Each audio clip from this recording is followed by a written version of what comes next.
لیکن میں ان وادیوں سے گزرا ہوں، میں اچھے سکول کا گورنمنٹ کالج لاہور کا پڑھا ہوں، مجھے پتہ ہے ان سارے راستوں کا۔ میری 11 سال عمر تھی، میرے باپ نے مجھے لاہور بھیج دیا سینٹرل ماڈل سکول میں پڑھنے کے لیے، ہاسٹل میں ڈالا۔ 3 سال میں روتا رہا ماں باپ کی جدائی پر۔ چوتھے سال میرے آنسو ایسے خشک ہوئے کہ نہ موت تک نہ ماں سے پیار کر سکا نہ باپ سے پیار کر سکا۔ دین میں لگنے کے بعد عزت دی، احترام دیا، خدمت کی۔ میرے باپ نے میری گود میں جان دی، میں نے اس کو غسل دیا، جنازہ پڑھا ہے، لیکن میں تمہیں دیانتداری سے کہہ رہا ہوں میں ماں باپ سے پیار نہیں کر سکا، کہ پیار کی شمع انہوں نے بجھا دی تھی۔ جب مجھے ان کی گود کی ضرورت تھی انہوں نے مجھے ہاسٹل میں ڈال دیا۔ میرے محبت کے سارے چراغ انہوں نے بجھا دیے جنہیں میں کوشش کے باوجود نہ جلا سکا۔ ہاں، اپنی اولاد کو ٹائم دو، یہ تمہیں ٹائم دیں گے۔ پھر کچھ وقت ایسا نکالو جب یہ ساری چیزیں آف کر دو، ٹی وی آف کر دو، موبائل آف کر دو، گھر کے افراد کٹھے ہو کے بیٹھو، جو مرضی باتیں کرو، تمہاری محبت بڑھے گی۔ ہاں، غیبت نہ کرو، جھوٹ نہ بولو، گالی نہ دو، کسی کی بری بات نہ کرو، کسی کو منفی ڈسکس نہ کرو۔ محبت کے جو بولو گے تمہارے بچے پروان چڑھتے چلے۔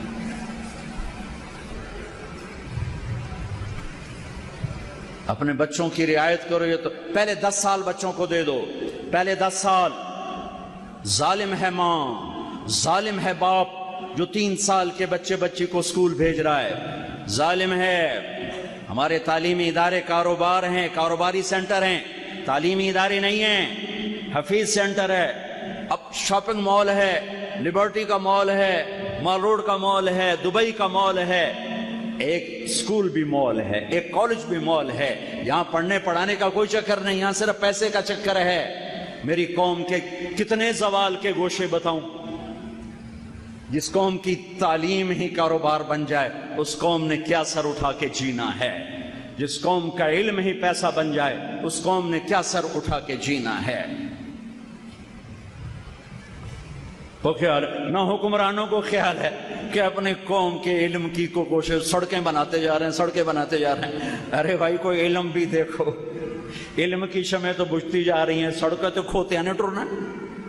سڑکیں بنانا بھی ضرورت ہے، ضرورت ہے، ضرورت ہے، لیکن سب سے بڑی ضرورت اس قوم کی علم ہے، علم ہے، علم ہے۔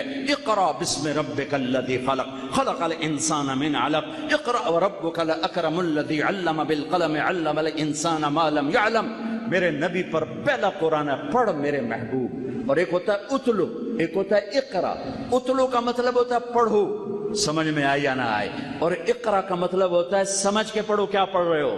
سمجھ کے پڑھنے کو قرات کہتے ہیں اور بے سمجھے پڑھنے کو تلاوت کہتے ہیں۔ میرے اللہ نے کہا پڑھ میرے محبوب سمجھ کے۔ اس امت کی تو وہی علم کے ساتھ آئی، وہ سارا علم کاروبار کاروبار کاروبار۔ ہمارے نوجوانوں میں علم کا شوق نہیں ہے، ڈگری ملتے ہی نوکری بھی مل لے، گڈی بھی مل لے، موبائل بھی مل لے، تو 1,00,000 2,00,000 تنخواہ بھی مل لے، تو کم بھی نہ دستخط کر کے دکھا رہا جاؤں جو ہمارے دفتروں میں ہو رہا ہے۔ علم علم علم۔ جس قوم کے پاس علم نہیں وہ عزت کے ساتھ سر اٹھا کے زندہ نہیں رہ سکتے۔ چوپڑی روٹی کھانے کا نام عزت نہیں ہے، لینڈ کروزر پہ بیٹھنے کا نام عزت نہیں ہے۔ وہی قومیں سر اٹھا کے زندہ رہتی ہیں جن کی وراثت علم ان کا اپنا ہوتا ہے۔ یہ بھیک نہیں ہے جو تمہیں ملے گی، جان جوکھوں میں ڈالو گے تو اللہ تمہارے اوپر فیضان کرے گا۔ خیر بات دوسری طرف چلی گئی، 3 سال کے بچے کو اسکول بھیجنا ماں کا ظلم ہے، باپ کا ظلم ہے۔ یہ بچہ ماں کی گود چاہتا ہے۔ میرا نبی شفیق تو فرماتے ہیں کہ 7 سال سے پہلے نماز بھی نہ کہو، 7 سال سے پہلے نماز بھی نہ کہو، 7 سال کے بعد نماز کی بات کرو تو 7 سال تک کیا کرو؟ گود دو، گود، ٹائم دو، گود دو، ٹائم دو، جو نہ ماں کے پاس ہے نہ جو باپ کے پاس۔ فیصلہ آباد میں ہمارے جاننے والے ہیں، وہ میاں بیوی دونوں ٹیچر ہیں، تو وہ بیگم پیپر چیک کر رہی تھی تو رونے لگی۔ تو میاں نے پوچھا، نہ میاں کچھ اور ہے، بیوی ٹیچر ہے، کیوں رو رہی ہو؟ تو نے پیپر نکال کے آگے کر دیا۔ اس نے پیپر پڑھا تو اس میں لکھا ہوا تھا آپ کیا بننا چاہتے ہیں، آپ کیا بننا چاہتے ہیں؟ تو اس بچے نے لکھا تھا میں اسمارٹ فون بننا چاہتا ہوں، کہ جب میں گھر آتا ہوں تو میری ماں میری بجائے اسمارٹ فون پہ ہوتی ہے، میرا ابا میرے بجائے اسمارٹ فون پہ ہوتا ہے، میں کوئی بات کرتا ہوں تو نہ باپ جواب دیتا ہے نہ ماں جواب دیتی ہے، اپنے اپنے اس پہ لگے ہوتے ہیں، تو میں بہت زیادہ ڈیگریڈ ہوتا ہوں، تو کاش میں فون ہوتا۔ تو اس نے کہا تو رو کیوں رہی ہو؟ کہ یہ تیرے بیٹے کا پیپر ہے، یہ تیرے میرے بیٹے کا پیپر ہے، جس نے یہ لکھا ہے کہ میں فون بننا چاہتا ہوں۔ یہ آج ہر ماں کا ظلم ہے، ہر باپ کا ظلم ہے۔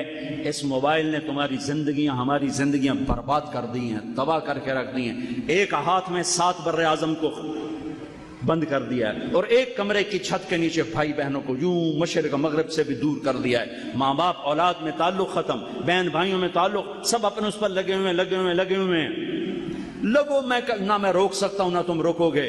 کچھ وقت تو ایسا کرو کہ اس کم وقت کو چھوڑ کے سارے کٹھے بیٹھو۔ میں یہ نہیں کہتا ہوں، نصیحت ہے کرو، ارے ماں باپ بیٹھ جاؤ، بچے بن جاؤ بچوں کے ساتھ۔ 10 سال بچوں کو دے دو، ساری زندگی بچے تمہارے ہیں۔ پہلے 10 سال نہیں دو گے، ساری زندگی بچہ تمہارا نہیں ہے۔ کہ بچے کی فائل 7 سال تک، 10 سال تک پڑھنے سے نہیں کھلتی، دیکھنے سے کھلتی ہے۔ دیکھتا ہے وہ جو دیکھتا ہے وہ سیکھتا ہے، جو دیکھتا ہے وہ سیکھتا ہے۔ جب اس کو پڑھنے لکھنے پہ لگایا جاتا ہے تو کہ سارے نیورون جل جاتے ہیں، یہ سارا سسٹم اس کا آف ہو جاتا ہے۔ 10 20 ہزار تم 3 سال کے بچے کی فیسیں بھر کے اپنے بچوں کو تباہ کر رہے ہو۔ مجھے پتا میری کوئی نہیں سنے گا، لیکن وہ بھڑکتی آگ پہ کبوتر نے بھی پانی ڈالا تھا ابراہیم کی، اسے بھی پتا تھا میری 2 چن جنال کی آگ بجھنی ہے۔ مجھے بھی پتا ہے میری کوئی نہیں سنے گا، شاید میں ہی پاگل کہلاؤں، دیوانہ کہلاؤں۔